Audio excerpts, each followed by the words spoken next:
No one wants to talk about oil, and everyone wants to get rid of it because of the harm we believe it's causing the climate. Everyone has to use it constantly, not just in planes and automobiles, but in plastics, pharmaceuticals, cosmetics. Oil is everywhere, and it has revolutionized human existence and driven society forward in ways that could only be dreamed of previously. Yet it is uncomfortable to even talk about it. And by the way, we're far from running out of it. More and more oil reserves are found all the time. It's everywhere. And whether we like it or not, it's not going away anytime soon. One of the tragedies of oil, however, is that it has been controlled by the few. A cartel of people that influence society and profit from it in ways that is hard to justify as being fair and transparent. Our next guest, Greg Newman, CEO of Onyx Capital Group, mission is to change this and help democratize the financial markets of oil. Because not only is the process of collecting and refining oil highly complex, but the financial markets of derivatives that are key to its production are even more complex. Greg wants everyone to be able to understand it and have more control over the value of oil in their personal and business lives. He wants people to get comfortable talking about it and be able to benefit from it as a commodity, just as you can from stocks and shares. Greg, welcome to the podcast. Thank you very much for having me. I mean, there's a few words in there that stand out. I mean, oil, everyone's like, oil. It's like a guilty pleasure oil or something, or a guilty reality. Maybe let's just start with the real basic, because I always think it's pretty confusing. Derivatives, explain derivatives quickly. Sure. This is the big thing with oil markets, commodity markets in general now. So there's a financial market, there's a physical market, and they are interwoven, but it gets a bit complex how and why. But the big thing to understand is, I think this is like this with a lot of contracts, is that the financial market is so big, it's many, many times the physical volumes, that it's the tail wagging the dog now. So physical deals around the world are negotiated to the financial price now. And that's probably a recent phenomenon in the last 10 years. So now the big influential players, OPECs, the governments, they know it's a lot more about influencing the financial market now than it is the physical, believe it or not. So break that down a little bit. Let's just use a rough example. Let's say there's 100 billion barrels of oil a year, or that's the annual product. The value of that oil is somewhere between $10 and $100, I guess. It depends on supply and demand. But you're saying the financial market, so the market in which people are buying and selling those barrels of oil, and this is a commodity, so they're buying in the future. So you're talking about futures and things like that. The size of that market, say those 100 billion barrels are worth $1 trillion. It's 10 trillion in the financial market. Much more than that, I would say. But yeah, the estimates are hard because there's so many exchanges, so many different places to trade and all that. But yeah, pretty much exactly that. So it's just about price discovery. So you can say, I'm a producer, and this does happen, a wildcatter in the US, literally has oil in his back garden. And you can make a deal with an oil company to start producing that oil, go to the bank and get financing in order to get the equipment to sell it. But what is the price? So you don't bother trying to say, what's your selling price? $90. What's my buying price? $89. No, you don't do that. You allow the financial market to play out, and it's constantly moving. It's very liquid. There's millions and millions of trades a day, and you agree a differential to whatever that price is. And that's the big way the oil market trades, which means that if the financial market wants to have an enormous rise or an enormous sell-off for literally any reason, then that is going to dictate the majority, about 99% of the outright price in the physical transactions. Okay, my brain is still melting. No, I mean, derivatives, it's that thing with financial instruments that they immediately start becoming confusing. It's like, so, I mean, you're saying you don't do that. So let's just finish that example. So I say, I've got this oil, I need equipment to get it out. What's my price to sell it? And you offer a spread. Are you saying you'll sort of say, okay, well, we'll buy it between these prices?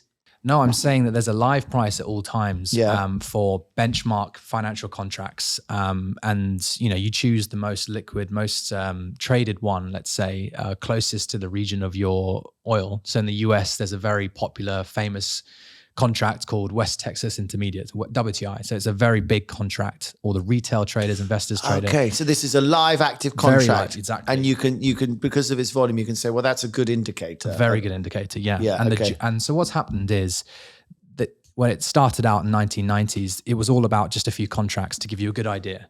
But then, as you can imagine, you just said 100 billion barrels. 1 cent difference in 100 billion barrels is a huge amount of money. So it became a journey of getting more and more granular contracts that are more and more related to the actual physical world. So now you've got this interesting process over the last 12 years where it's actually trying to say, let's come up with a financial contract for as much of the physical contracts that exist around the world. And it's still on this trajectory. We went from about 4 or 5 to about 700 now. Wow. And it's still going. And what I want people to understand more, and we can talk about this more and more, is that there is no price for oil, right? That's just a generic, benchmark price when you hear about it in the news. There is a very different price for every different type of oil contract, be it, naphtha, petrochemicals, you've got diesel, gasoline, all different prices. And within those products, you've got different prices depending on the region. So Europe, not even just Europe, Northwest Europe, Mediterranean, Singapore, and on and on and on and on and on. So the job of the financial market has been, create enough liquidity and benchmarkable price and go from there. But as I said, because the financial market is becoming so big, it means that there's enough volume to go around for all the contracts, and then it will get bigger and bigger and bigger. And the more retail trade it, the more investors get aware of these markets, the more the volume will grow. And then pretty much you'll be able to say one day, I imagine, I don't just want a price for Europe oil. I want gasoline. I want to be able to trade a financial contract for gasoline in London. Is this good? I would argue it's very good. So like in the beginning, where you give him the kind of introduction, leveling the playing field, democratizing oil. This is like our big mission, right? And what does that really mean? Well, the fact that I even have to explain that there's all these contracts and all these things going on, it's a shame because I think the world is very financialized. 50% of US equity volumes are now retail. Retail's very they're trading a lot of all the contracts that are available. So you just need to open them up and show them. And once they do actually see all these contracts available, they'll be able to basically have a lot more understanding of what is affecting their actual pockets. So in an ideal world, people can actually hedge, people can actually lock in their forward prices for gasoline usage or electricity usage down the line. So if you say, I know next summer or this summer, I've got a big journey to do, it's going to cost me, 10 loads of filling up my car, and you're tight on the money. You don't want a situation like 2022 where Russia invades Ukraine and prices go up by 100%, and there's nothing you can do about it. I'm not saying so when you say is it good, we can debate that, but at the end of the day, it's good that you should have the ability to do it, have the ability to trade it and influence the price that influences you, if that makes sense. And you're talking at that granular level that, let's take a small business or a medium business could start looking at its energy use. 100%. And who are they contracting with? The energy supplier? And how do I go to a market? Yeah, right now, and you will do it too right now, right? You have a electricity bill, and it's going to be related to oil anyway, right? Even though people try to think of power renewables all like they're separate, they're all very linked, supply and demand. You'll have a utility who will provide you the electricity into this office, and you will get your monthly bills. But there is a price for every month, and actually when it comes to electricity, every day that you can stretch out for years ahead. So they know what their likely prices are going to be. So at the end of the day, they could offer you a price for all of your electricity bills next year. And some actually do offer that. And how do they offer that? Well, they basically will show you a price. And if you decide to lock in those electricity bills, they will then go and trade the financial contract against buy it. The future or whatever. But I'm saying, why just cut out the middleman? We should be able to trade. And this is all long term kind of. No, but how, in practical terms, I've still got to get my energy from the energy people, don't I? They're the ones who are buying and selling. Yeah, they'll physically deliver it to you as normal, but it's more about what is the price fluctuation, is managing the price fluctuation in the future and having some control over it. So you could say, look, I just think for whatever reason, this is a great price. I can manage my cash flows here. Like any kind of, I don't know if you hedge your foreign exchange or anything like that. If you want some stability in your budgeting, then it's a good idea to hedge forward some of these things. And I know this is all new, technical subjects, but they don't need to be, right? At the end of the day, if you like the price at which your electricity bills are right now and you're fearful about the world, going mental and wars, and that tends to spike prices, then there are prices to trade right now to lock in your future usage. I think that topic comes up in businesses sometimes. They're like, oh, we could make some money on our foreign exchange. And I mean, normally the sensible answer is... I hate that. Make money. No, it's not about making money. It's about locking it in and being secure. So to be clear, hedging, and this is the big thing, and this is why it's so hard to convince people to hedge sometimes, because they say it's speculation. It's like, no, but it's the definition is not speculation. If you have usage for oil or electricity and you're guaranteed to have to use it, like an airline, they know they're going to have to buy jet fuel. If you're not hedging that forward and locking it in, you're actually taking a speculative view that the price will be more favorable in the future. Yeah. No, totally. I agree. So you should actually lock it in now. Well, when someone says something like that about wanting to make money, you have to sort of remind yourself that, look, your business makes cheese. You're not someone who gambles on foreign exchange. So don't speculate. So that's almost your point, isn't it? The more you can lock in your costs, the more certainty you have for your business. And if you don't do it, you're actually taking a view. So for example, even for us, moving oil aside, we get paid in dollars, the global currency for commodities, but we've got sterling costs we've got in the UK. So we constantly have an exposure to sterling against dollars. So we lock it forward because we're like, it's not so much definitely not about making money. It's more saying if sterling was to have a big 20 to 30% rise, what would the situation be? Well, it would destroy our margins. It would really change everything for us. So we don't like the idea of that. So we're happy to forgo a potential gain in sterling becoming more favorable for us. But forget that. We want to hedge against the potential downside of sterling having a rip. That's the thinking. And if you're comfortable with the range and you're comfortable with the exposure, that's fine. But you should know there's no, the price will always move. There's nothing you can do. Risk is always live. And there's a passion here almost about, you feel that these are things that, businesses will do foreign exchange hedging. Like they'll do exactly what you just mentioned there. They'll say we're exposed between these two countries. Sensible thing to do would be to do a bit of, forward buying. This doesn't, I'm not really in a place I can go and buy a load of oil and then tell the electricity company that I've got mine, it's around the back, No, exactly. There's lots of steps here, but the first step that's why we say democratization, right? At least you have to be able to have access to this. And then realistically, to the data.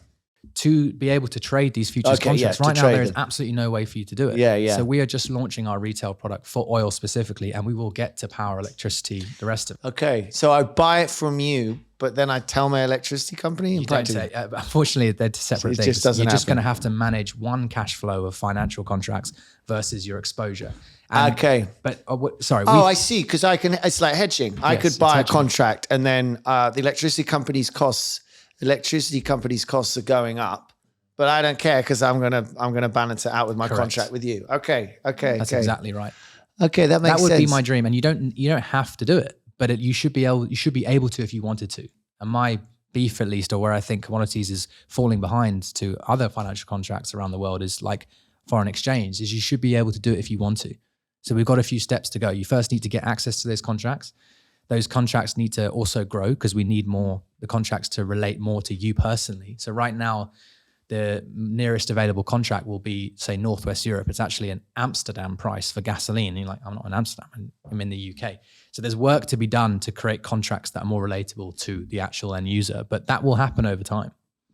I sense in this that you feel, where's this coming from? Did you trained as a trader? There's a sort of sense there's an injustice here. Not just businesses could run their businesses better. That's nice, and you might have a business offering, but I sense there's a bit more to this than that, Yeah, where do you want to start, really? That's the thing. At the beginning's a good place. Yeah, okay. So I started out actually at a bank interning, and then Gazprom, a Russian firm, spent 6 months there who produced gas. You're just like oil, Russia, naughty boy. Well, this was when it wasn't naughty, I guess, in 2012. But no, so it didn't work out there, and actually a job came up that I was very passionate, but very lucky because the job market wasn't good for graduates in 2012. It was about, they wanted a junior traders for financial oil trading. It couldn't be more specific. And because I'd been aware, I was like, this is the job. I'm going to go all for this one.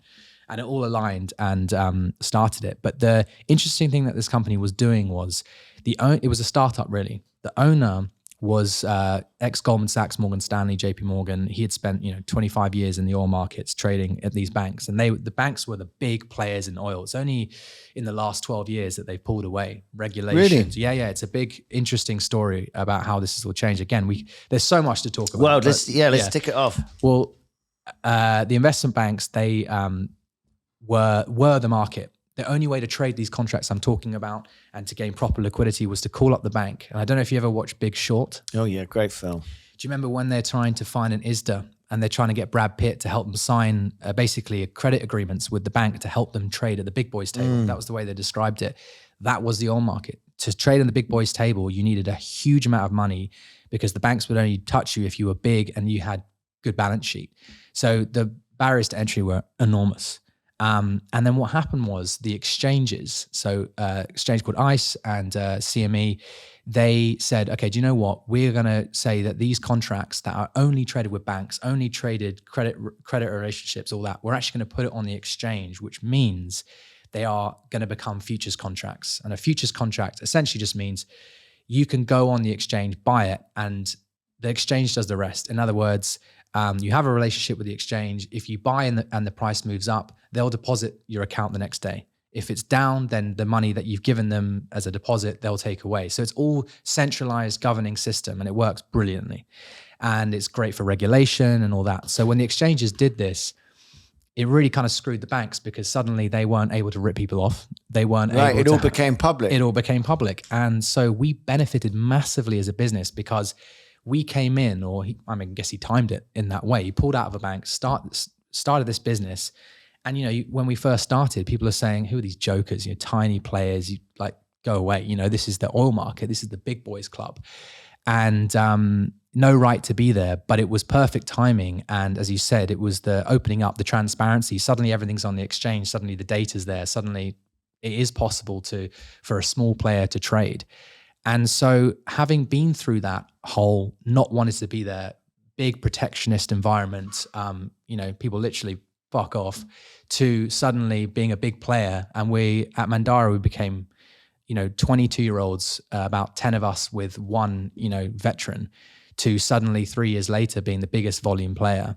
And then... No way. Yeah, What, the biggest volume player in the UK or? in the world. In the world. I know it sounds crazy, but then that's what me and my business partner... So the biggest volume player before was, I don't know, Morgan Stanley Correct, or whatever. Goldman Sachs, Morgan Stanley. And then they had to pull out regulations. They were actually told you can't hold physical assets in oil or in commodities in general. They weren't allowed to take big speculative positions. So it's just Is this US regulation, UK, MIFTA or something? Or? MIFID, yeah. It was MIFID. accommodate everyone. Everyone went to town on them. And the oil markets... Because it's sort of an impact of 2008, was it again? Correct. So this is good stuff. This is great stuff. Because sometimes regulation, you're like, oh, for God's sake. But no, you're right. This was really good. But it did, there was a vacuum though. So what we call ourselves as liquidity providers. So how are we able to be big volume players when we've got a tiny balance sheet? Well, we were just trading inefficiencies, and other traders will laugh at this because it's like, how is the market that inefficient that a 22-year-old can go in and buy that and sell that and just arbitrage the two? That shouldn't exist. So, just for people's language, arbitrage is taking advantage of price discrepancy, sometimes cross-border or something like that. Cross-contract, cross-product. So you'd literally go in and say, oh, John over there, he's got oil at, 35 quid, but, Terry over there. We'll selling it for 33. I'll buy that and sell that. We just call that mine yours all day. Yeah. I mean, seriously, yeah. But someone needs to do it. And it's penny pinching. This is something a big dog shoot from the hip trader, which is very much has been and still is to some degree what people aspire to be. They don't want to be small players. We didn't have an ego. We were taught to be hyper disciplined. And it created this us versus them. Because when you've been told that's not what big players do, but you're watching your profits go up and up, you're becoming more and more influential. I mean, it ingrained in me. You ask, where does this come from? They didn't want us. It was this. I mean, there's the a banks darkness again, the cartel almost. The cartel. So this is what you start to realize. I started trading a contract that trades. It prices 70% of the world's crude oil, which is a huge statement, right? It turns out this market essentially is this concept of benchmarking. So they'll say, right, the dated Brent benchmark or the Brent benchmark people may have heard about in the news is very commonly quoted.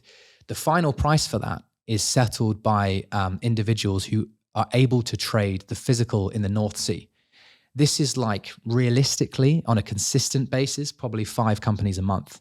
It's more than that. It can be 20, 30 people can trade it and help, determine what the price is by buying and selling in like a tender window. You're saying there's only 5 contracts perhaps a month? No. 5 players who can influence a contract. Wow. That settles 70% of the global prices in the world. Wow. So when you go to the pub and in Mayfair, and this is getting a bit Gary Stevenson, I guess. Yeah. You're saying, I'm literally at this tiny startup equivalent, and I'm speaking to this Geneva trade house, which is, one of the biggest oil trader in the world, and BP and Shell. And, you're mingling with them. You're kind of ruining the rep by them they don't want you there, but you work your way in because no one can turn down the best price, and you're eroding these inefficiencies. So they have to trade with you ultimately. No one can turn down the best price if that's what you're providing.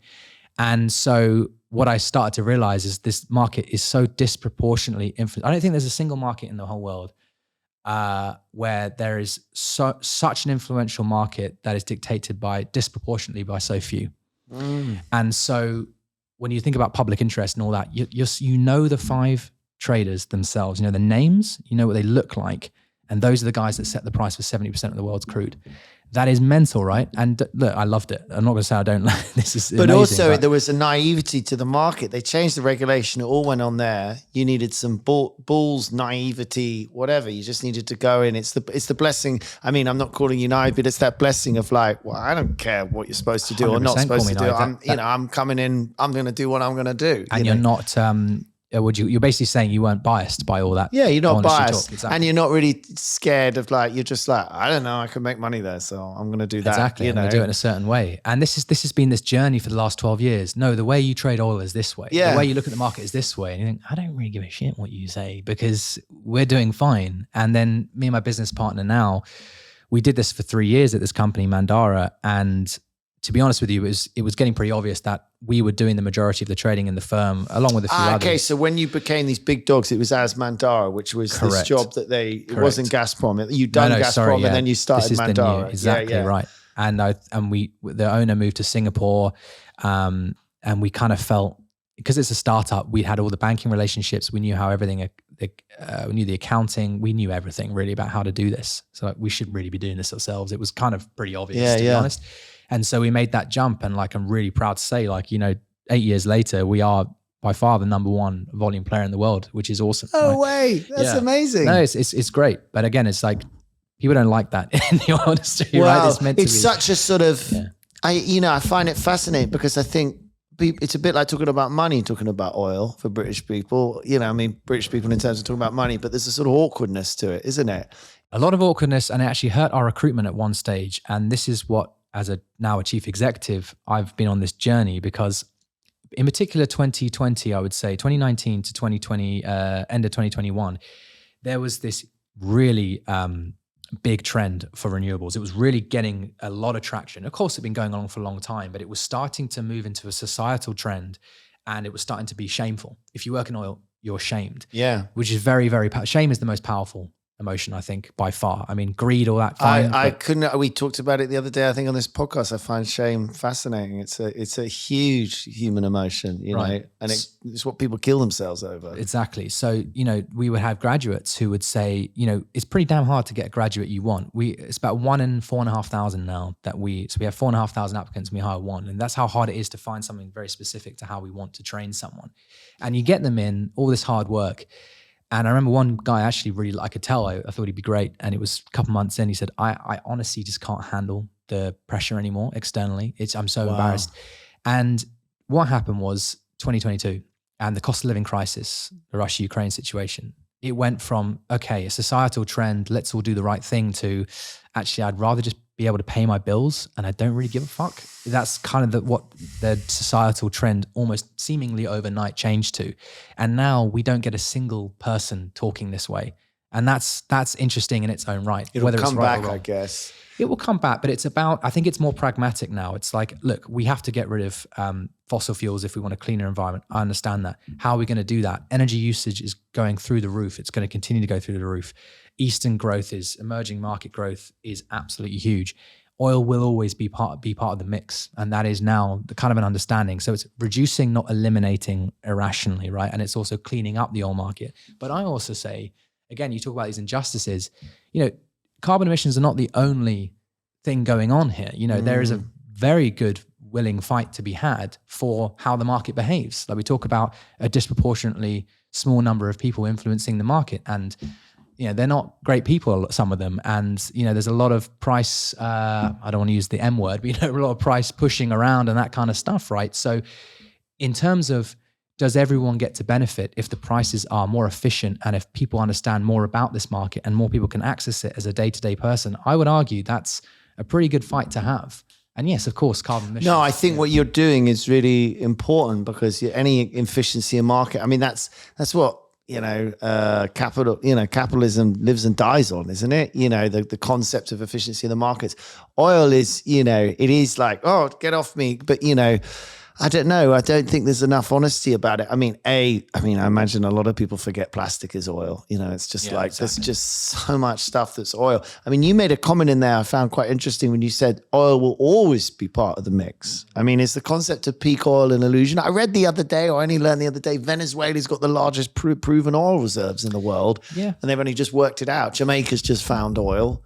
Argentina got huge reserves, bigger than Saudi Arabia as shale oil reserves. Australia has huge. So we're not going to necessarily run out of oil, even the incredible rate of which we consume it. But if we burn all the oil, the fear is that world's fucked. I mean, there's a few different things there, but in terms of the supply of oil, there's an incredible amount of reserves. And actually, we have been in a state since 2019 of a perpetual, almost seemingly a perpetual cut from OPEC. So, the Saudi Arabians, Kuwaitis, Abu Dhabi, these countries that get together who produce the most amount of oil in the world, about 30% of it, they have been cutting by about their their production. The production to get the price up. And they've been doing that consistently for 4 years. And they keep trying to bring it back, but the price keeps going down when they when they say that they're going to do it. So they stop it. And so if the world can't even consume what's available the price right now, goes down when they threaten to do it. They'll say, for example, what's happening right now. So the price is starting to capitulate. People are saying, I don't really buy into this, that there's going to be loads of demand. And the IEA, a big, Western agency versus OPEC, are having battles about what the future of demand of oil is. And it affects the sentiment, which affects the price. And people are starting to say, look, even though you've cut a lot of production, even though you've got even though global demand is actually increasing year on year, there's just so much supply, the price it's got to go down. So a lot of people are selling, and there's a lot of selling pressure on the markets. The price is going lower. So OPEC and producing countries whose budget is almost 100% from oil revenue, they don't want that. So they say, okay, we need to cut more production to keep the price high. Does that make sense? Yeah, it does make sense. There's so many questions in my head. I'm deciding which one to ask. But I mean, OPEC, that's only 30% of the market. I mean, that's a lot. It's the Middle Eastern states, but they still have so much power over the market. If we're saying that there's huge there's huge oil reserves, it just takes quite a long time to build the machinery to get it out of the ground, and we don't know the quality and all that sort of stuff. I mean, the interesting one there is the US, right? So the US, before 2014. Shale oil. Yeah. But it's about the cost efficiency of bringing that oil from the ground. And shale is quite high technology. And the technology costs are constantly becoming more efficient and more cheap. But they're only going to produce if the price is higher than what they're producing at. So again, that goes back to financial contracts. And the bank will only loan a shale oil producer the money they need if they agree to lock in the future price right now with financial contracts. So it serves a big function in that respect as well. So people might not like that about oil markets, but if you extrapolate it to the electricity markets, a solid future price for electricity markets very much helps producers, start to finance the production. But the point I was trying to make is, shale oil in the US, or US oil production, is now around 14 plus million barrels per day. In context, Saudi Arabia, that was the biggest, is 10.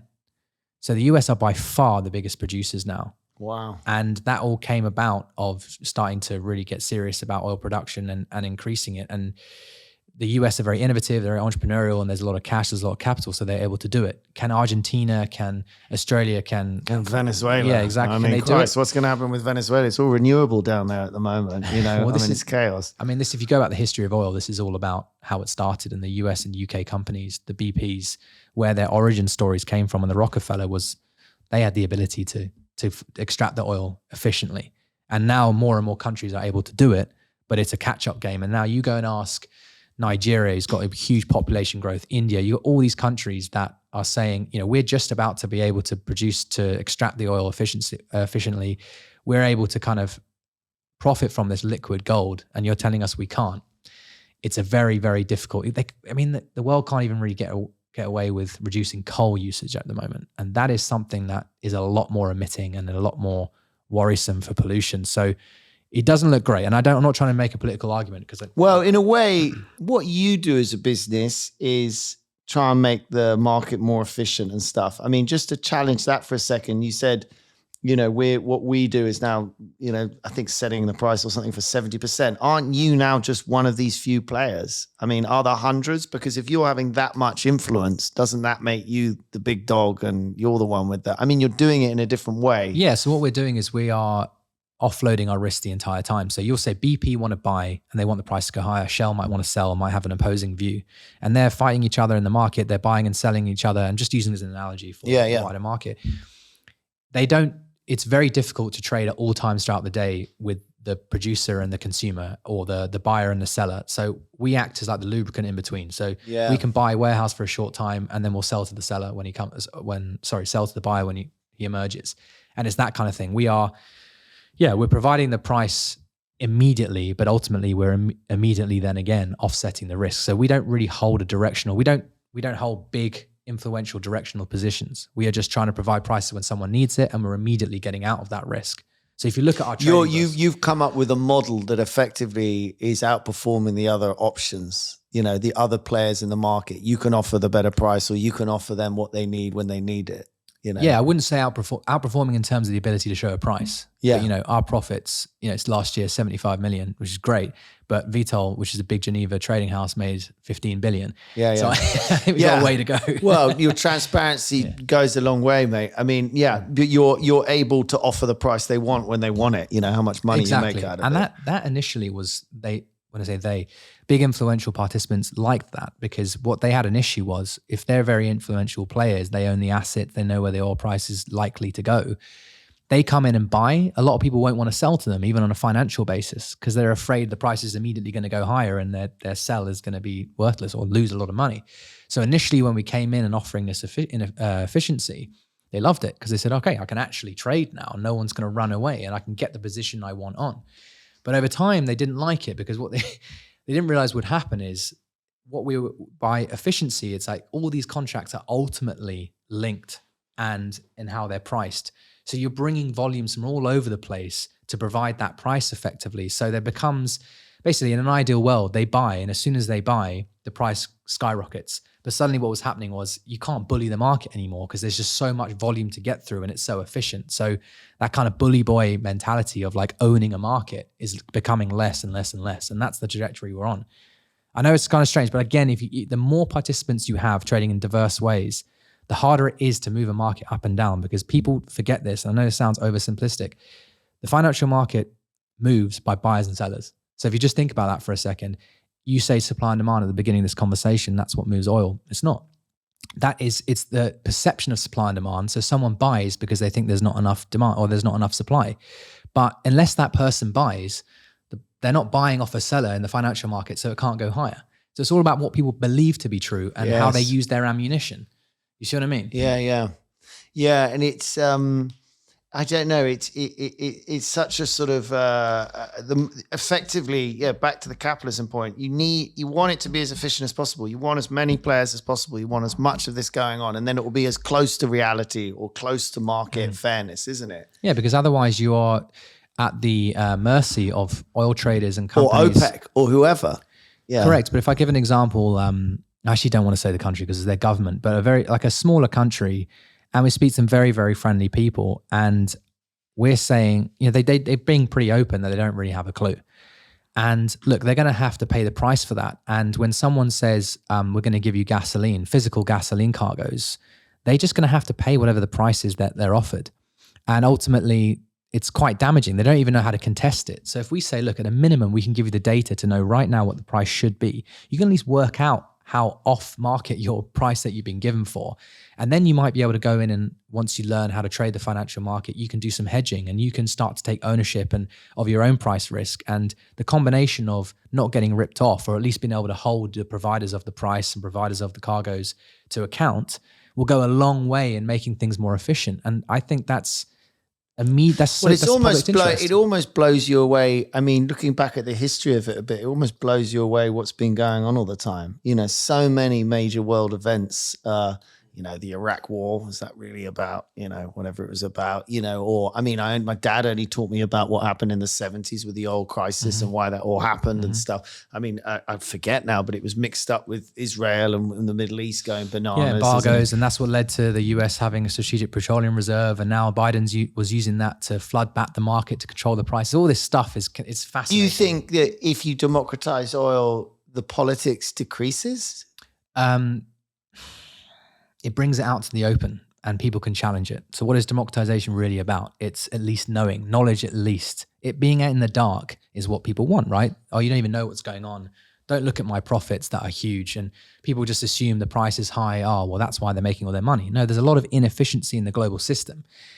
But what you just said there, you know, I really want to emphasize. So I don't know. I can't say. I don't want to be a conspiracy theorist, but the more you trade and the more you see what's going on, like just earlier, we were saying the price, you know, is moving down, and then suddenly a headline comes out from Reuters and it moves up. People know, OPEC know, influential people know, as I was saying at the beginning of this, it's more important to control sentiment these days than it is the actual underlying physical. If you decide to cut production, when's that actually going to materialize? 3-4 months down the line? I mean, it's incremental, it's slow. Whereas right now, in this millisecond, you can release a headline, or you can release something as a government official and say something that once released will have an enormous impact on sentiment and therefore the price.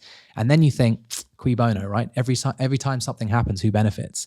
And that game of trying to influence the market by he said, she says stuff it feels like that's 95% of it now.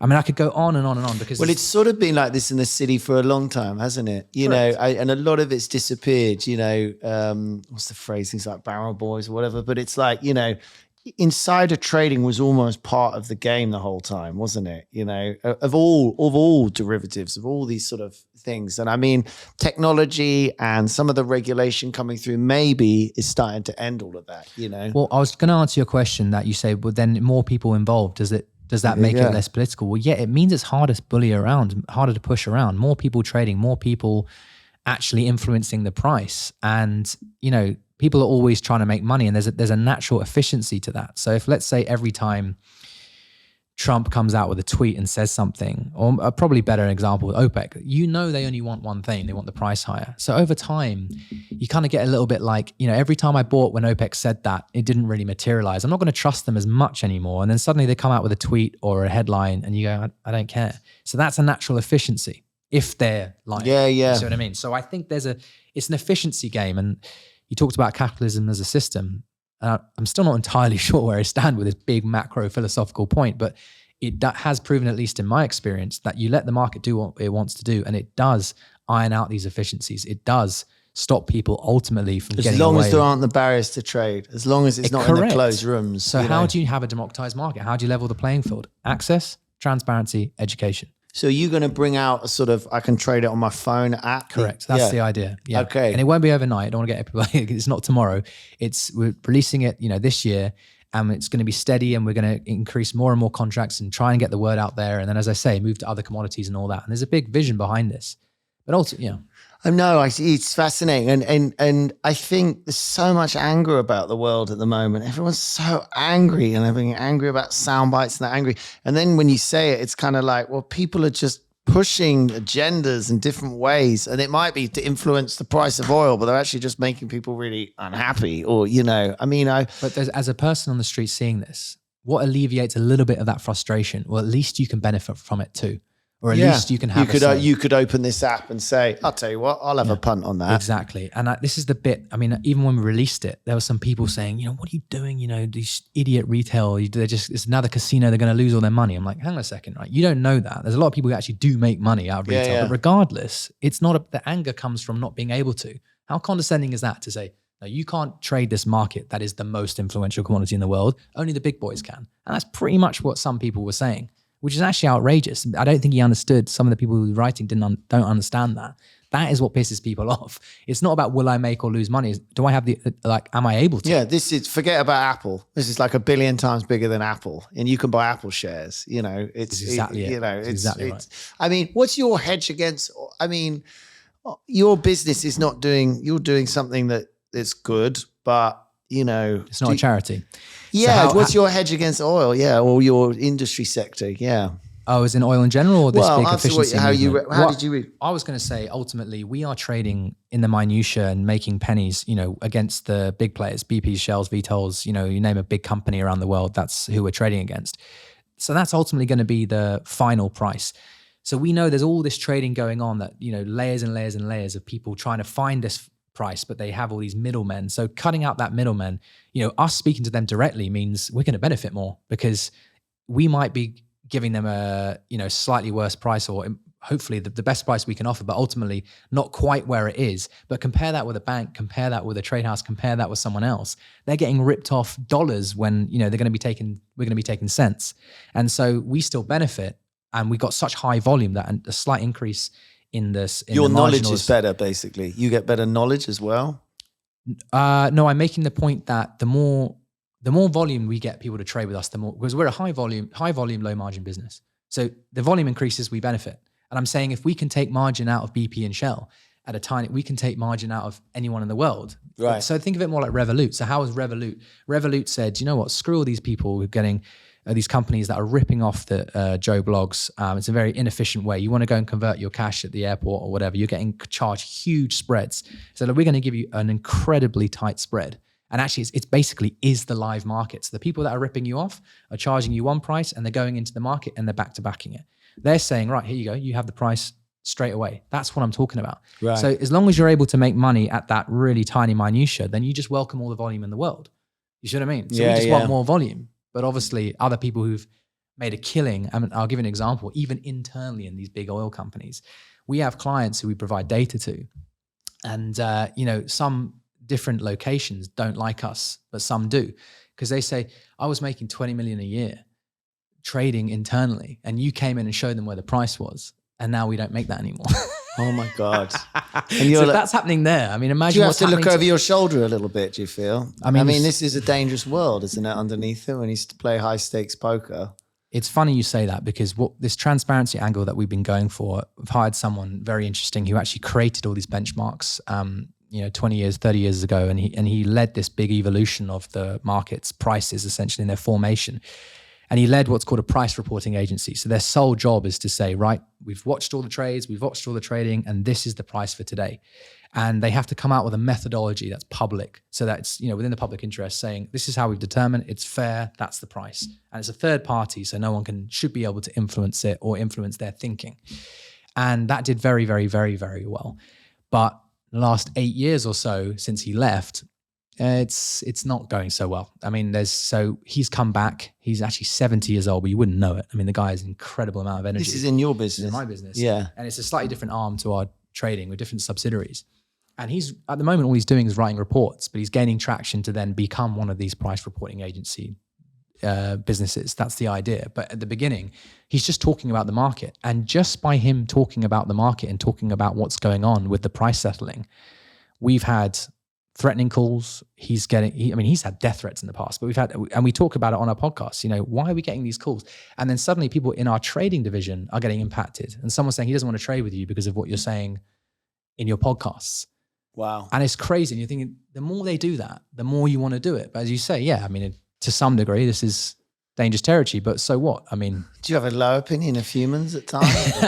It's quite mad, some of this stuff. Greed is crazy, the fact that we allow, a few players to, if you want to talk about injustice in the world, it's like a few players to just tons of money that they're just, I think I want, okay, so thank you for giving me the opportunity to say this then. It's not about companies and this whole game going on. It's a select number of individuals. Okay. It's literally down to that granular level. Individuals, to the point where some companies have traders who in one division are ripping off another, like I said before. Wow. So literally the only one benefiting is the trader, not even the company's in. It's the trader. So rogue actors. We call them bad actors. So at the end of the day, that's the villain in this story. But 99% of the market are great people, hyper intelligent people. They will be the ones to change the world. They'll be the ones to solve the renewable energy. It's not going to be Joe Blogs off the street or someone like in IT. It's going to be the guys in energy who understand it, have been working on it for years. They're the ones that are going to change the world. And most of them are great people and we have great relationships and they love this stuff. They love what we're doing. So you're talking about a very select omerta here. Well, it's nice to sit here today because we haven't met, but obviously I've been aware of your business. And yeah, you say, oh, what Onyx does, it does oil derivatives, whatever. You can't, your perception is like, oh, right, okay, well, whatever. People smoking cigars, like, John, what a great day we've had. Just go down a strip club. That's the image. I mean, Well, don't get me wrong. I mean, there's nothing wrong with that. And I'm an older man now. I think that's been fascinating. I mean, if we just think in the world of an SME, I think, you're trying to provide an ability for the biggest commodity in the world to be understanding. So if I'm just an individual, I have an opportunity to trade it if you want to take those kinds of risks. I know I get scared of doing that sort of stuff, but as a business, lock in these things. These things will be coming down the line. That's your mission. I mean, in what you're doing, are you finding that you've got competitors or allies coming out of this? Is London, a key place for this out of interest as well? Yeah, it's really interesting because there's so many factors there that you just said. I think the one thing is we call it enough is enough, right? The exchanges that we trade on, there's only a small number. There should be a lot more, and there will be a lot more in the near future, I suspect. How many are there? ICE, you mentioned? ICE and CME are the dominant ones. Right. But there's SGX, there's Jakarta in Indonesia, there's, the Gulf Mercantile Exchange is just open. There's going to be loads, and there should be loads, because otherwise what happens is what's been happening now. Prices getting higher and higher because there's only a select number of companies that can offer it. But therein lies the same problem. Like we're talking about traders here. Well, what about the people providing the data? And they're charging exorbitant amounts because they know they can. And that's, again, capitalism, right? The downside of capitalism, if they've got a great product and it's a must have, what limit do they? That's one of the things I understand that MiFID tried to counter. The old thing was that you'd get the reports, didn't you? And then they'd write the reports to tell you to buy the things that they had. It was all like an inside game. It's not so much that. It was like they were giving out the reports for free and then it was encouraging trades. So you got to charge. And then they would charge like 10 cents. Right. And it's like, so there's always a workaround. Is that what they've done? Oh, right. Pretty sure. And that's a non-thing now. But in general, there's been, the FCA rules are very clear, or guidance, I guess they have to call it, which is, especially the market data that we should all have and you should have and everyone should have, the exchanges sell it for very high prices. And the FCA have actually also said, as much as we don't like that and that you shouldn't, we're not in a position to do anything about it. It's a jurisdictional issue, a bit like your point with Gary Stevenson about global global regulation.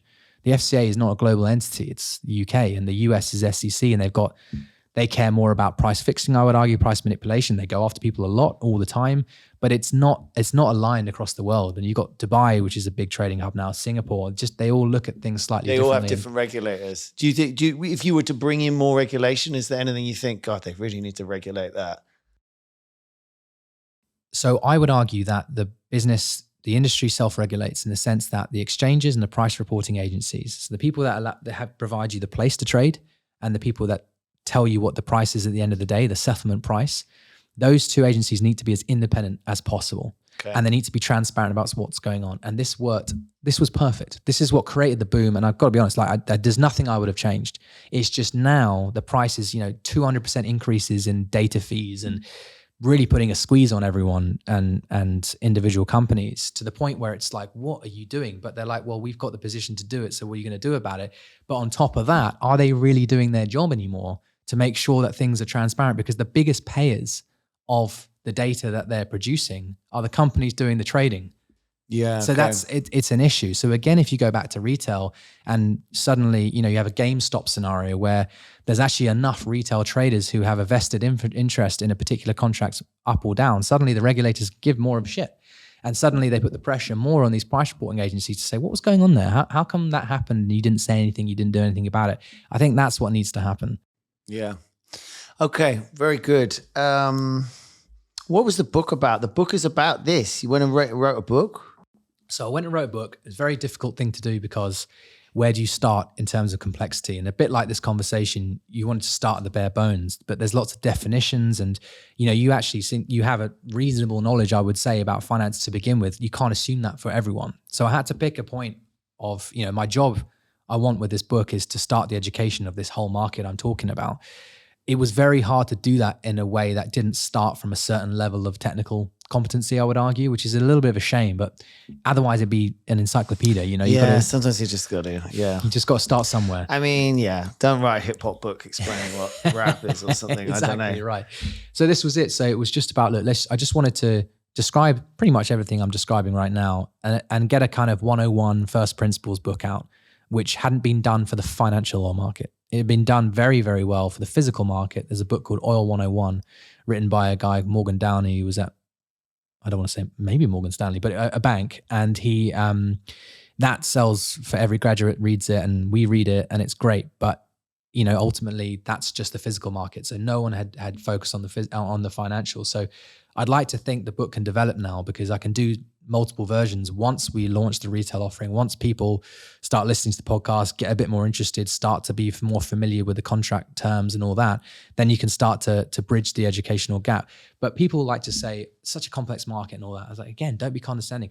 What's the most complex thing I can think of? Fucking blockchain. Yeah, I still don't understand that, right? And the complexities, if you go online and read about what Joe Blogs have been reading about, writing about blockchain, very hyper intelligent, deep stuff. It's very complicated, and it's becoming a club that's hard to get into as well because it's moving along. But it's like a language. It is, but I'd say initially, how quickly did everyone start to learn about blockchain and things like that? And once there was money to be made, people, it was amazing, that adoption of knowledge, a new concept. It felt like the entire world learned, and it's amazing. So I don't think they're going to struggle with oil. You just need to provide the information, right? And why should they not feel bad about oil? Oil's part of our life. You're saying it's going to continue to be part of our life. I think people in their brain just go like, oil equals CO2 equals climate change equals problem. It's much more complex than that. People remind you that it's not just about climate. It's like, it's not just about the temperature rise. It's about, the quality of everything going on around the world. Why shouldn't you feel bad? I think it's more... You could do it with sugar. Sugar's a commodity people trade, isn't it? It's not as big though. Oil is so embedded. Maybe we should feel bad about sugar. Oh, I see. Sugar's pretty bad. Yeah. Sugar's maybe worse for us, Yeah, I think it depends. You got to pick your fight. An additional issue, Malign, well corrected, is basically the amount of money that's been made and people having to pay extortionate prices for, which created the cost of living crisis, and which, a lot of countries and a lot of bribery, corruption, you name it, going around in the world, a lot of it is linked to commodities. And so opening that up is something you're battling fairness in your mind. I think so. To put your fingers in your ear and say, oh, well, I don't want to talk about oil. It's like, yeah, but if we do that, then we're going to live in a really unfair, inefficient world. So no, it's more like the lack of investment was a great story for bullish traders. They were saying, look, there's no investment in oil and look how much we need. The price has to go up way higher. And people bought on that basis for years. So it actually really hurt people taking this very short term. Because there was a long-term thing of like, we're running out of it and we can't have any more of it. And that's shifted again now. It riled everyone up. Everyone buying these contracts on that basis. The price went sky high and it's ironic, isn't it? Everyone started paying the price for it. And then it collapsed again. And we're in a more pragmatic space. But I guess it's like more I would emphasize is, okay, so you think I'm not going to use oil. So that means I'm not going to fly. I'm going to try not to fly as much because of jet fuel. And I'm going to try not to drive. And that's great if that's your viewpoint. But what about when you go to Sainsbury's and, as you say, you buy something with plastic? Okay, how did it get there? It got there in probably a diesel truck. How did it get from the diesel truck from a different country? Probably a ship that was traveling with fuel oil. There is oil so embedded in everyone, along with polystyrene, things like that, in your clothes. it's pharmaceuticals. I mean, we wouldn't have got through COVID. I mean, we wouldn't even slightly got through COVID without oil. Yeah. Well, So, I find the plastics harder to do. I think we really missed a beat. You know, we invented, you know, we came up with nuclear energy because of the atom bomb. Everyone went like, oh, we don't want anything to do with that. And it's madness. And we were like, oh, we'll come up with fission and that way we'll get the hydrogen and whatever. But actually we invented infinite energy, basically. You know, we can make this stuff. You know, I heard some crazy statistic about like if we powered the whole world through nuclear, the amount of waste that we have, you could bury in one landfill or something. You know what I mean? And somehow we got scared of this word nuclear because actually otherwise if we just used nuclear for energy and used it globally as some people, you know, rightly in my view are saying we should do, you know, we have nuclear is freaking insane. Like, you know, you take a few things and you create endless energy. I mean, it's something out of a comic book. No, you're right. But remember that is only, you're talking about energy usage. What about lubricants and materials? The bit I get stuck with is the plastics and the lubricants and the, you know, it's such an effective product. It's just insane. Well, it's not like we can't come up with an answer. It's just to realize how embedded it is in our economy. I think that's the least well understood. It's mad that we had a world without oil. I mean, it's bonkers, really. But, you know, look at the last 100 years. I mean, that a massive expansion is because of that. And again, the argument is, are you going to go and turn to an emerging market and say, nah, you're not allowed to have that boom?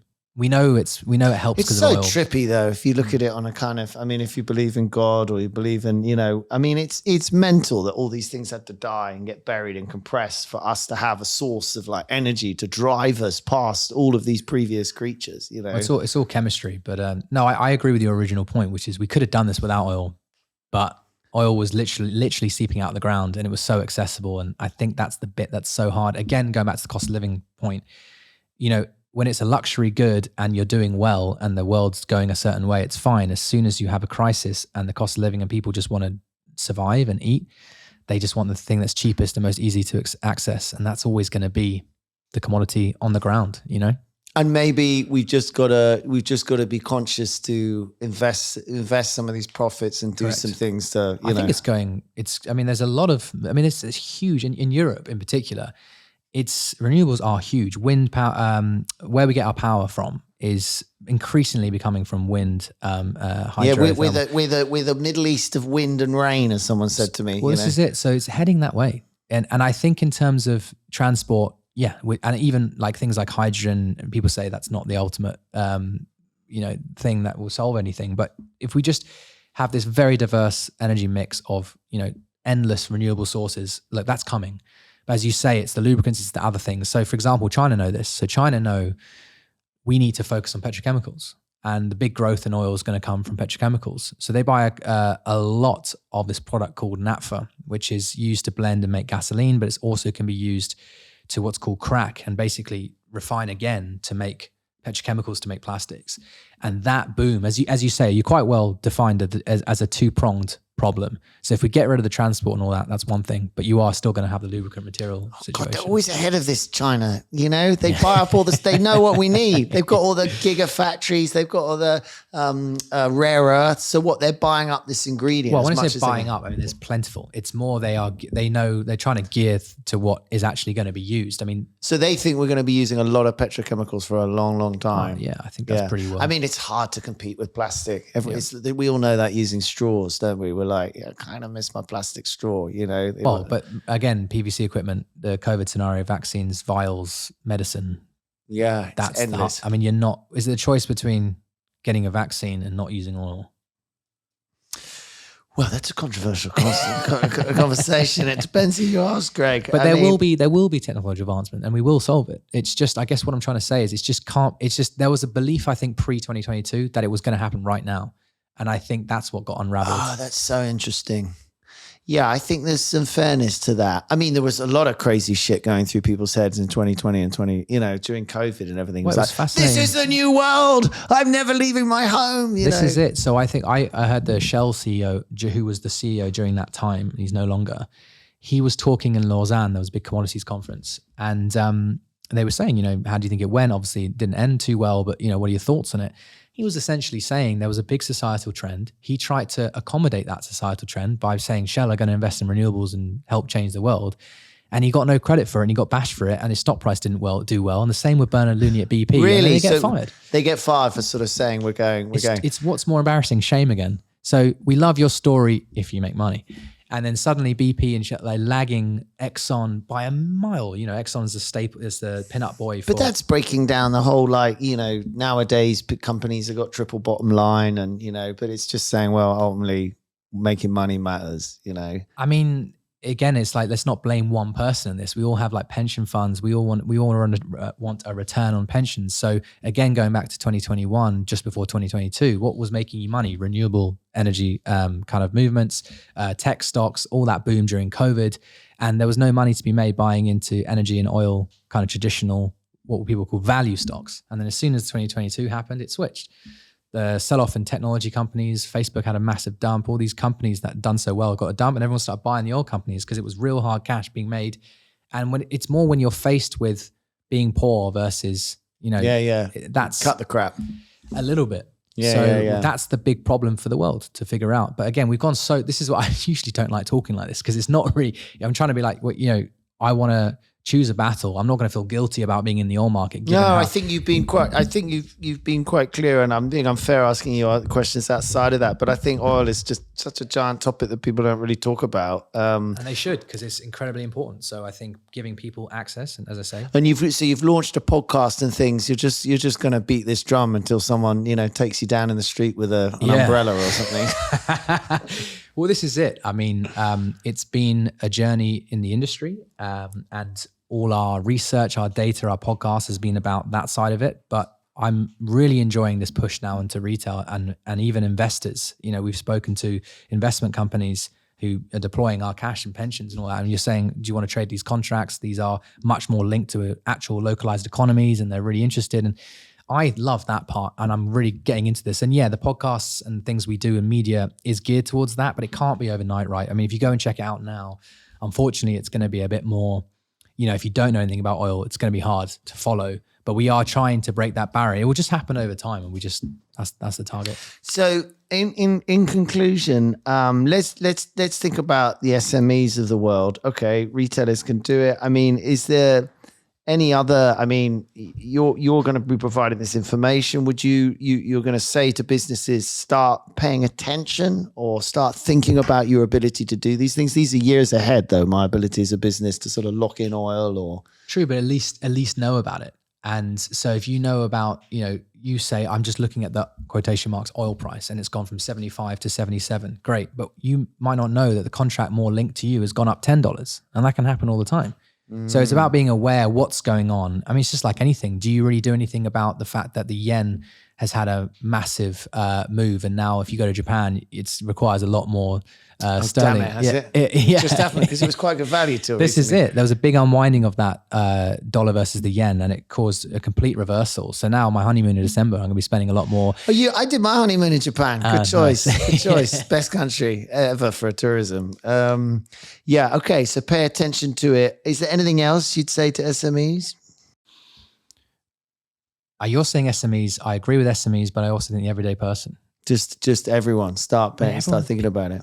The numbers are amazing. You know, and where'd you go? Where'd you go to learn about it? I mean, would you read your book? Is that what needs? I mean, obviously, you know. This is the journey. So I think once we launch the retail, there's going to be a lot more like step one, first principles. When are you hoping to coming. Do that? That's Q4. Q4 this year. This year. Oh wow. And so that will be one thing, but there is still plenty out there. It's just making it digestible, interesting, and the media these days has to be like that. And I think that's part of our job. So that's, you know, pay attention to us, hopefully. The book, if you really want to get into it. But let's be honest, we say it's a saying in trading. When you're a junior and you're learning the ropes and you're saying, you know, how do you think the market moves? What do you think is going to happen? And they say, I think it's going to go up. I think it's going to go down. What we then do is we say, okay, fine. So track those trades. And they'll put trades on, and invariably they make money on paper. And then you say, okay, so what price did you give yourself when you entered, exited? Oh, I based it on this, I based it on that. Okay. What we're going to do now is give you a small amount of money, so it's a real trade. And then everything changes. So one, they realize that it's not a simple thing to get in and out of a trade. There's loads of variable factors. They invariably lose money rather than make money. Oh, it's in you can't just click your fingers. No, and then exactly. And third of all, it's about once you have money, real money attached to your trade, there's something about the focus in your mind there. You suddenly know everything about it. And there's nothing like putting your money where your mouth is. So even if you put, £1 into some of these contracts, you will suddenly be watching it every day. You will suddenly be reading news and you see things on the tube and the train or whatever, and you're suddenly interested. And it's a bit like Brexit, even like then, I know, controversial thing to bring up. But before Brexit, I felt like people weren't that interested in politics. As soon as Brexit happened, suddenly everyone knew the most nuances of border controls. And I hate it. It was better when we didn't think about it, honestly. But do you see my point? So if you have some money where your mouth is, even if it's a very small amount, just like crypto, you start to engage and you start to see sometimes the injustices or sometimes the opportunity. Yeah, it's like bet, if you go to horse races, bet on the horses. But I mean, it usually happens to me. I forget which app it was, what password it was. I'm like, somewhere in here, I've got 50 quid going the wrong direction. That's the customer service angle, right? Yeah. And there's a statistic most retail brokerages show, which is, ranges, but between 75 and 90% of traders, and they have to say they lose money. And it turns out when you dig deeper, the win-loss, so for every, say you do 10 trades, the win-loss on average is actually above 50% for retail traders. So they tend to call the market correctly. The problem is they run their losses and they cut their winners too. That's the general trend. So it turns out the losses are coming from bad risk management, and that's actually learning how the nuances behind trading. Get in there and get rid of it when it's gone wrong. That it's Cut amazing. Your losses quicker. And the reverse, it's they're making money. Oh, let's just lock it in. And it's literally the reverse of what you got to do, but you got to train yourself to be good at that. It's in classic investment stuff, right? So I think it becomes more about that game. Very good. You've been brilliant, Greg. I have to say, a fountain of information. And let's get over our attitude to oil. I think I feel a shudder down my spine every time I mention it. But I'm quite happy to drink my plastic cups and drive around in my cars and everything. And I love holidays. I always find one of the best examples of that. People are sort of dead against it until they're like, no. That's what one of the things happened during COVID. People were like, oh, I'm not going to fly again. It's like, really, really. Exactly, yeah. You've seen our weather. Brilliant. We've discussed, I think we go quick fire round. Do you want to do, you've basically done the whole industry and what is bullshit in it. There's no real question. There's no need to ask that. Is there any brilliant advice? You've been building all of this. You're fascinated by these things, but all the while you're building a business here. Have you got any good advice that you've received about, how many people in your business now? Big up George Lucas. Yes. The famous film director / lawyer. Yeah, it's good to give him a shout out. Yeah. No, we've got 130, I think now. We're expanding into Dubai the end of this year. Yeah, you're expanding geographically. And Dubai is important because it's a favorable place to live on the one hand, so recruitment. But there's an oil industry move there. It's still Singapore is a big one. Singapore it hasn't got much oil itself, but its position, it's like seen as the petrol station of the world. So ships go there, dock, either fuel up or transfer. I didn't know that. Yeah. So when you fly into Singapore, just have a look, and there's just hundreds and hundreds, if not thousands, of tankers just all sitting there waiting. So, wow. And is London? No, London's not that important in trading oil, or is it? Funny enough, it is massively important, and that's just a locational thing. So time difference. So you come in the morning, and the Singaporeans or the Asian community wait for the Europeans to come in before they start trading. So that's 3:30 their time, 3 o'clock their time PM. So you trade with them.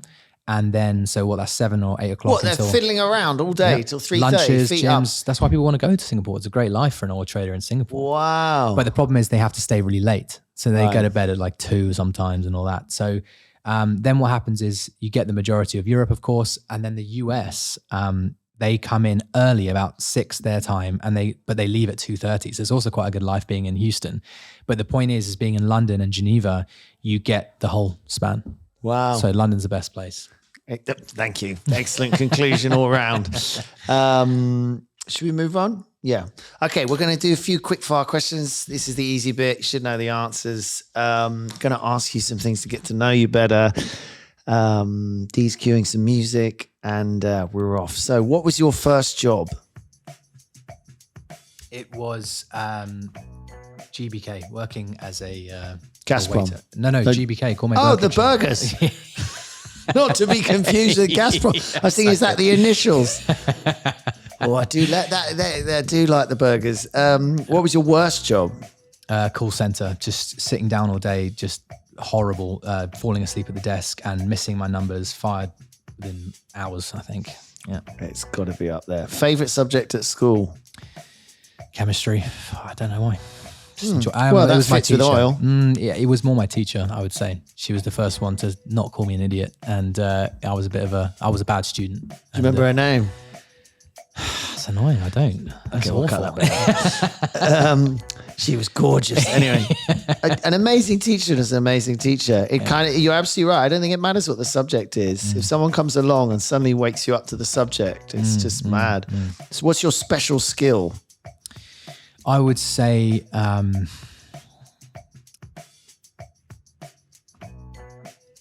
just don't want to say it. It's not like an arrogant way. It's giving people aspirations, like a goal setting. Nice. Yeah. Be arrogant. I know the British can't do it, but it's okay in that thing. What did you want to be when you grew up? Various things. To some extent, wanted to do whatever my brother wanted. I think that's an older brother thing, right? And how much older is he? He's 4 years older, and he is in oil. Is he? Yeah. And but having said that, I would say I wanted to be anything that was highly influential, and I do honestly mean that. So whether it was politics or, I guess, oil, and that was. Why do you want to be influential? That's an interesting one. Just believe the whole change of us being a bit of a rebel, bit of a change from within, and just I'm either let's get stuck in and do something or do nothing at all, and I am that juxtaposition. I can be very, very lazy or hyper, and I can't. I just don't exist in the middle. It's called ADHD. Yeah, maybe. Yeah.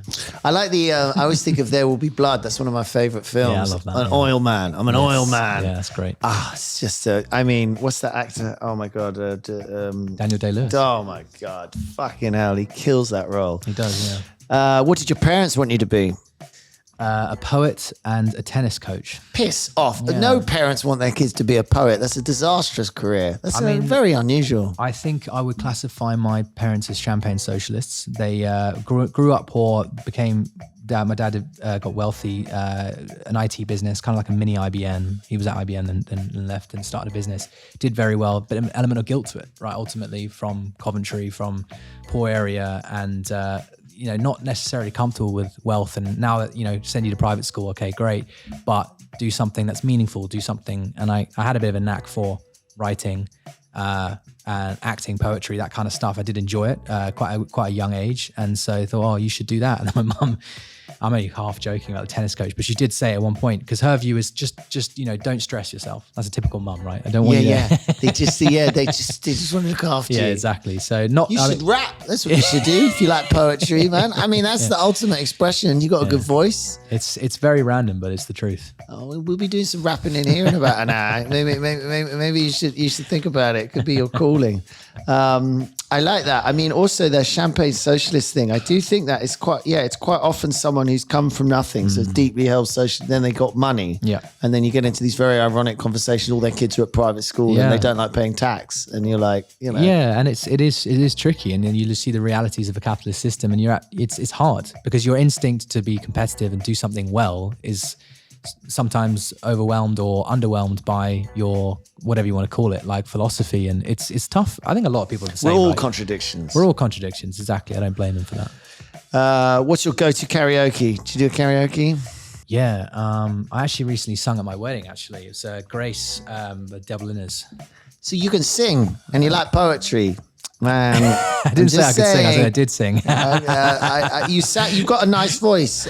D does music. I'm sure.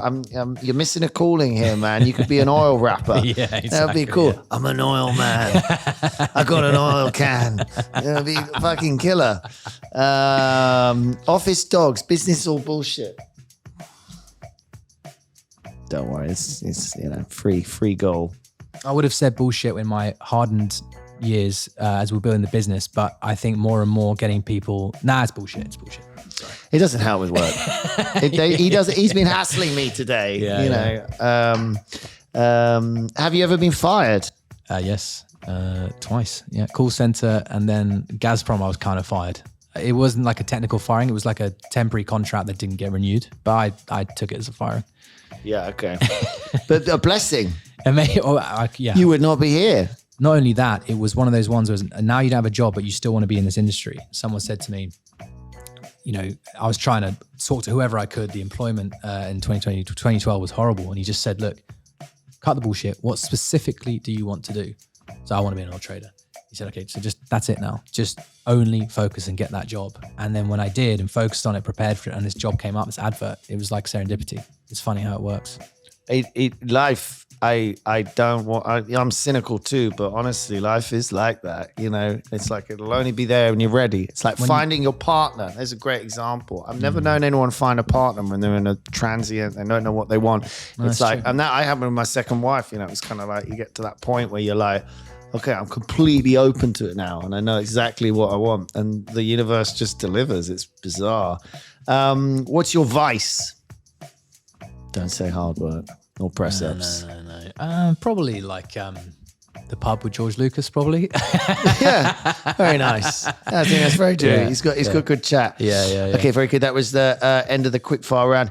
One thing I just wanted to ask, given you at Gazprom and stuff. I mean, I don't know if it's just a side question. The Russia thing I find so interesting at the moment. Someone was explaining their girlfriend is Russian, so they can't fly anywhere. They can't do anything. I mean, do you find, it's just a total opinion question, but do you find the sort of shutting down, having worked in a Russian business? I mean, what would happen now if you're working in Gazprom? You're right. The shame that I was pretty much a few years off it, and is in all the things starting to kick off, because it wasn't obviously just the Russia-Ukraine war. Tensions were getting worse and worse, and I think for whatever reason at the time, it was not taboo whatsoever. And now, if you say anything to do with Russia, which is kind of ironic because it's ridiculous. Yeah, because even with oil, there's, we don't use Russian oil. That's not actually true. We're only allowed to use Russian oil at a certain price. There's a price cap. So there's all these nuances. It's like, I do think it's a little bit ridiculous. Yeah, it's we're certainly not going to not hire someone who's very intelligent and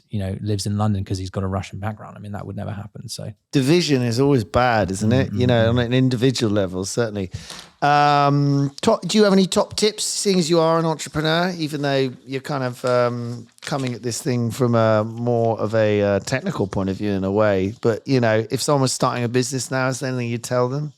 I would say reviewing the opportunity, in your heart of hearts, if you really ask yourself and really reflect if the opportunity is worth pursuing and if it's really going to work, and you don't need much persuasion. If you have to talk to people about it and justify and think about it, it's not the right opportunity. So it's better to not pursue an opportunity if you're not fully invested, because the only ones I think who are successful are 100% about what they want to do. And then once you're in that 100% something of what you want to do, never give in, never, ever, ever give in. Churchill quote. That's something you need to tell yourself, because when you're doing something, the whole point of vision is seeing something that someone else can't see. So by definition, if you want to do something, they don't understand it, they're going to tell you it's wrong and they're going to tell you to stop. And it's pretty overwhelming sometimes. And if you're going to be a leader, you're going to be an entrepreneur, you have to be able to shut that out. Now it can go the other way, like Elizabeth Holmes, the woman who came up with the vials in the US. The bullshitter. And she had this fake it till you make it, all these naysayers. She had all the quotes, but it's like, no, you actually are a con woman. So yeah, you don't want to go that far, but it's a fine line. It's amazing the resistance you receive, isn't it? From even doing simple things. People don't want, it's slightly tall poppy syndrome, but people just kind of, a bit like, this is the way the oil industry works. I used to get quite upset about it, but actually it makes sense, evolutionary, right? It makes sense that people say, okay, outlier, we're all good here. So why are you making a change? What's this all about? It's upsetting the tribe. Yeah, so you better have a good reason. And I'm going to throw every possible downside at you and make you explain. And actually, that's what they should do, right? So if you can weather the storm and answer those questions through actions, they should doubt you, and they should, at the end of it, what you want at the end of it is for them to say fair play. But this whole you should hate your haters and it's like, come on, it's natural. We all do it, right? You have to doubt, otherwise what? Your haters help you. People who love you harm you a lot of the time, ironically. Harsh feedback, critical feedback, if someone really likes you, will give it to you. And it is genuine. That was the one thing at my first job. It was like, come home, this brutality of that was awful. And you think, oh my God, I'm so sorry. It's like, don't apologize. It's just, that was bad. Do better. And he's like, oh, right. It's not emotional. It's just, that was bad. You've told me. Now I know. Okay, great. It's a bit like if you smelled if you smell and no one tells you and everyone's talking about you and you don't realize that's why you're unpopular, and someone taps you on the back and says, you smell like shit. It's horrible, but it's not. It's cruel to be kind. Now suddenly you can wash, and you see what I mean? No, I had actually the exact smell situation with a very good. No, it's very tricky to. Yeah. It's very tricky to tell these things. I mean, I think British use humor a lot, but actually, yeah, maybe that then people, that's on sort of lighter issues at work. Yeah, I like tough feedback. It just happened actually. An amazing client who loves this firm was like, just like gave some really, it's like, I'm doing this from, they're now worrying that they've told someone else the feedback, which I told them, tell them, all this stuff, tell our CTO what you think about what technology well, it's worse or whatever. If they hear it secondhand and it's diluted, then it looks like you're passive and you don't have the bollocks, and it's worse. Well, I would add to that, never fuck hearsay. I mean, one of my rules in life is hearsay is so dangerous. When someone says, oh, someone said such, all right, horrible, let them say it to me, because, it's just very misleading information. We're going to play a little game now, business or bullshit. We are going to name various business terms. You need to tell us whether you think they are business or bullshit. You need to take a paddle, hold the paddle up, say business or bullshit. We are on radio to a great extent. And Dee's cueing some music. You clear? Does that make sense? Yeah. Do you want to explain or just say? Yeah, we're going to have a little debate about some, hopefully. Some will be like, well, that's a crap question. Okay, we're off. Office spaces in the metaverse. Oh, God. Bullshit. But it's both. It's bullshit, but it's a business, and he's going to make money out of it. Because I'm not sure they are anymore. But you could buy your office in the metaverse on various metaverses, and if you don't, someone else will, and then I don't know what happens, but you don't get to move out. Yeah, I'll go bullshit. Royal warrants. I'm not in a position to comment. I don't think. Yeah, just It's business then. Yeah, it makes money. Let's find one more on the money for you then. Christmas bonuses. Oh yeah, that's business. You got to pay your staff, and it's usually the end of the year, and that's a lot of people are waiting for that, and it's a good way to align incentives. You've done a good job for me.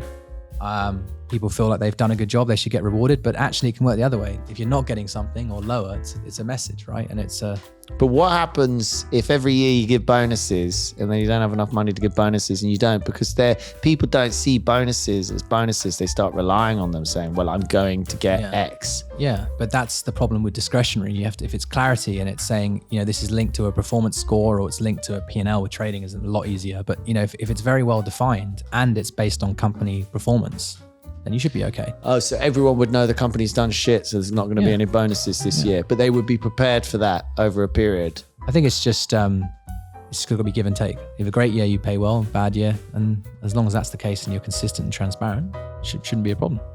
Yeah, interesting.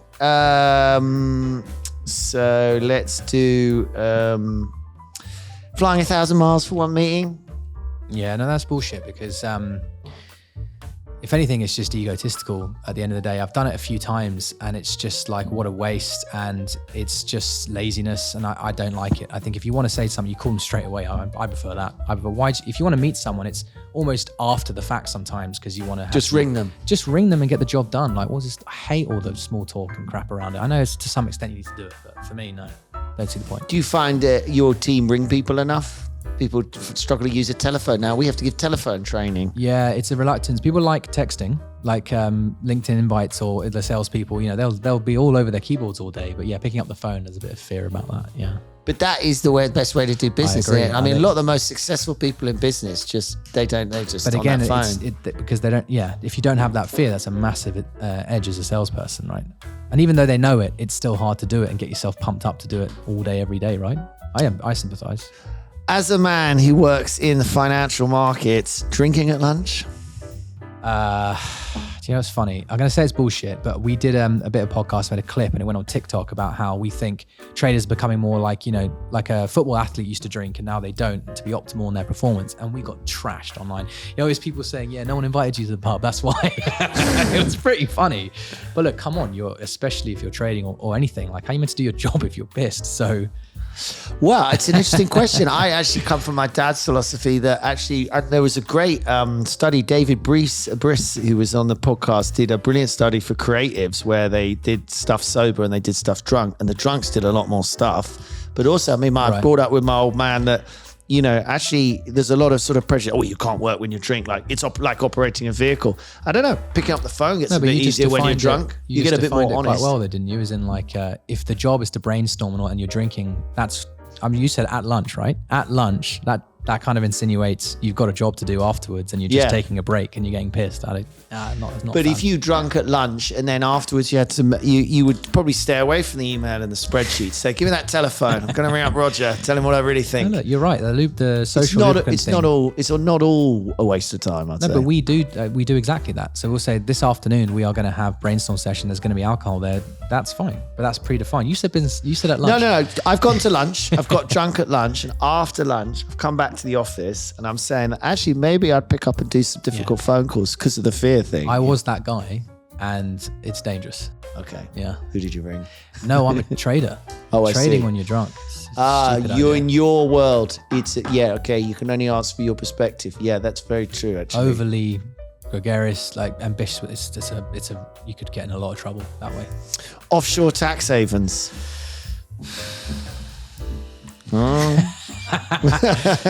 Okay, so we don't have any. So I'm going to say bullshit. There's an element of patriotism to paying your tax, and there's a fairness to it. However, at what point, if you get pushed and pushed and pushed, and not only do you get pushed by having to pay more tax and increasing it, you also get told you're a pariah of society. That's terrible. Then where do you might as well go offshore. So the way it's addressed is not the best. I don't think we're going to go offshore. I think we're happy where we are, but it's just, that's the only point I would make. And of course it's not good. We need to have, you talked about it brilliantly with Gary Stevenson. That is the problem, jurisdictional issues with tax. But a shareholder might argue, or a CEO of a public company especially might argue, my job is to optimize. My job is to maximize profitability. If I can do it, I'm going to do it. If I can do it legally, I'm going to do it. It's not my problem. It's the system. I guess I so agree with the pariah point. I agree with everything you say, but the pariah, one of my big upsets is that, people pay a lot of money. If you earn a lot of money here, you pay a lot of tax. And people assume everyone's using offshore tax havens and not, and they hate them for it. Even you sort of saying, oh, we built a very successul oil derivatives business. People will hate that. Yeah, that bastard. Look at what you've done. It's pretty complicated. It's not something, and it's creating value for the country. But I am worried they're going to get the maths. Are you worried about what's going on with Labour? They're going to get the maths wrong for entrepreneurs and people? I think maybe. What I do see is a lot of the time people saying there's going to be a max exodus, be it private equity, be it anything, and it doesn't happen. People just get a bit angry about it, but you get used to it.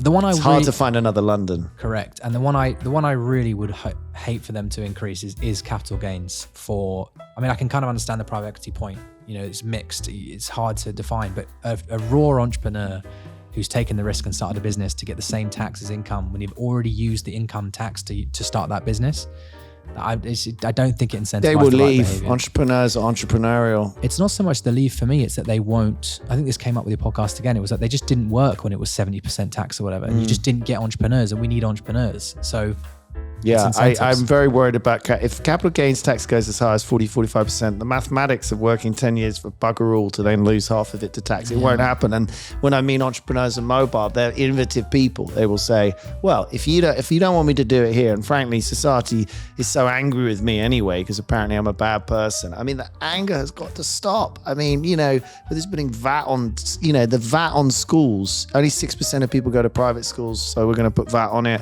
But it's such a false economy because 20 to 30% are going to leave private schools. I just had the first call from a client, their employee earning 150 grand a year, got kids in private school. I need more money. What am I going to do? It's like, I was like, well, do you want to give him money? No, we don't. What can you do? I was like, well, he needs to take his kids out of private school. Sad but true. Conferences. You do any conferences? Oil conference? What's an oil conference like? Oh, there's a lot, huge amount in different locations. It's the reason why they're so important for us is, for example, there's one next week called APEC. It's a Asia-focused one in Singapore. And when you're trading so globally and you're talking with businesses literally in every country in the world pretty much, one place to go and speak to people is actually very useful. And even if it's just to communicate a message or to be part of a discussion, I find it very useful. So it's business. I put that. Right? Yeah. Sorry, I interrupted you. Okay.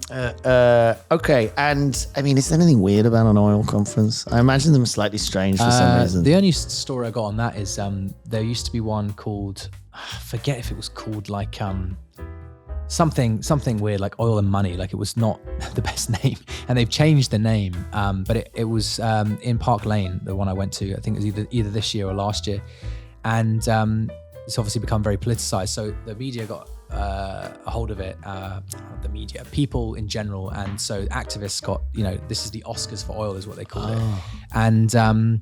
So basically, when I arrived, there was like a big group of activists, protesters, and there was people scaling the walls with, how do you sleep at night, this kind of stuff. And it turns out Greta was there. Well, I didn't see her, annoyingly. But, you're walking in and they're going, shame. I was like, I'm in financial oil. I find it tricky that, I mean, it's like, okay, we're all going to quit our jobs. Yeah. Imagine that. Okay, so we're going to just shut oil down. You're right. We're all bad people. No more oil. Imagine if they announced that. I mean, if everyone said, right, that's it, we're out. I mean, what happens? Everyone after a couple of days would be like, do you mind popping back to work just to like get things going a bit?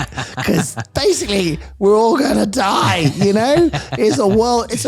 I don't know what happens if let's imagine we follow through with that theory. What do they want them to do? Okay, fine. No more oil. Done. I mean, that's the end. That's the apocalypse. Right now, society can't handle it. They changed. I think it was Just Stop Oil. I think they were the group, and they said no. It's about no new licenses. So they got more. I don't mind if someone has got the bollocks to say what they think, go and actually act and protest, use their fundamental freedom to do that, and that's actions, not work. I don't mind it. It's their opinion. I don't it's fine. I'm not going to stop working. You never quite get what you want, unfortunately. But not that I'm, for the record, I'm not advocating that, oil's going to solve our problems. But it is where we are. All right, let's do a couple more. My word is my bond. Do you believe that as a British man?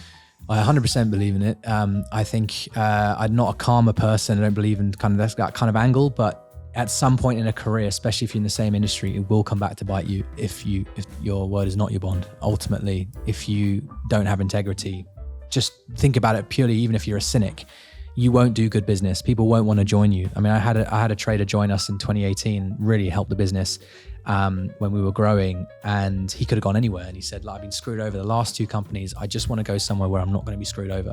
So that was a big compliment. That was okay, you're joining because you think I'm not going to screw you over. And that comes from the integrity. So it's great business. So word is your bond. Yeah, I think it's a valuable thing. I can't speak for other cultures, but I do believe British people use my word. They say something, they have to mean it. I mean, we have a lot of ways of not saying something. All right, let's do one more. Do you have kids? Not yet. Not yet. Well, let's do it anyway for the fun of it. Spending time with the kids, i.e. that being, Yeah, it's business is perspective, right? So when people mention their kids and they, that's the one thing we have to be lenient on. And we do have people with kids in the business, and ultimately then the meaning will always drive you. You've got kids in the business. You've got people with kids in the business. People with kids in the business and kids in the business. We've got child labour, of course. We're an oil firm. No, if you can't have, I guess it's a longer answer, but it's just, no, I mean, for me, it's always more motivating to create something that is bigger than everyone. And if you've got that kind of mantra and that's the story you're telling people, and then they have an issue with their kid and you're like, I don't care, then you're not really aligned. So no, it's people with real things in their lives, real people, real integrity. No, of course it's good business. You're just setting it up so when you have kids, you can just piss off all the time. Oh, where's he going to get? Oh, well, he's decided that, Anyway. Okay, you've been absolutely brilliant, Greg. Thank you so much for doing this. So where do we find Onyx? Onyx is quite a commonly used word. Unfortunately, yeah. What does it mean, Onyx? George is sorting out our trademarks, but it's Onyx is a stone. It looks a bit like oil, and I think that's why we came up with it. So it's ONYX, not to be confused with the Pokemon that some people like to say. It's Onyx Capital Group, and we're all over LinkedIn, YouTube, so it shouldn't be too hard to find. Thank you for doing this, Greg. Thank you. That was this week's episode of Business Without Bullshit. Thank you, Dee. Thank you, Greg. Thank you, Romeo. Ciao.